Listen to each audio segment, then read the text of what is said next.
यहाँ छैन।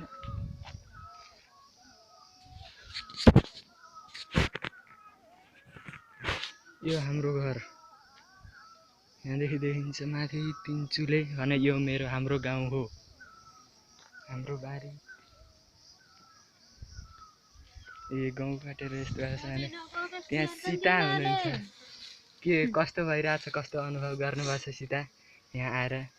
रमाइलो छ, यतातिर रमाइलो छ। कस्तो अनुभव हुने थियो आफ्नो जन्मभूमिमा आउँदाखेरि?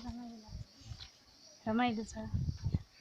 अनि यहाँ आएर अब कहिले फर्किने विचार छ त तपाईँको? फर्किने विचार त अब छिटै नै छ, तर अब समय परिस्थितिले कस्तो हुन्छ। तपाईँलाई यहाँ मध्येको के हेर्न सबैभन्दा मन लागेको थियो होला?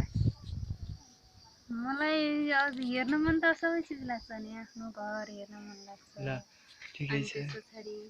भिर अनि यो घरभित्र के कस्तो छ हेर, मैले त यहाँदेखि आउँदाखेरि यो लिस्नु भन्ने यही हो।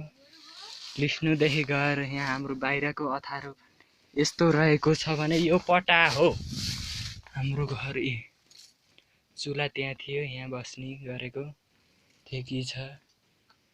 यहाँदेखि बाहिरको बारदलिन भन्ने यही हो भने यहाँ मौरीको घार छ। अनि वहाँ परदेखि यो चाहिँ भित्रको कोठा अँध्यारा हो। यहाँका धेरै सामानहरू हामीले घर लगिसक्यौँ, तर आएका छन् विक्रम 2072 साल 76 साल जेठ महिनाको 7 गतेका दिन।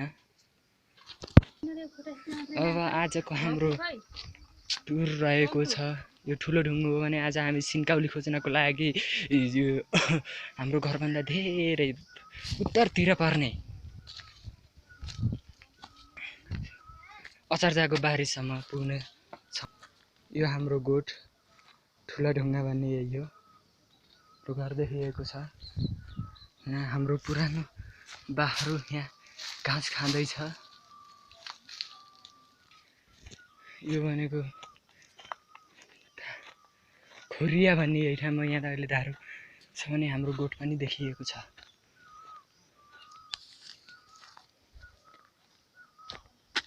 र यो चाहिँ टिमर हो।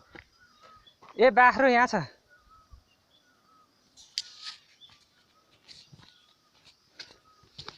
अनि यहाँदेखि सिधै जाँदा त्यो चाहिँ मौरी ढिक हो।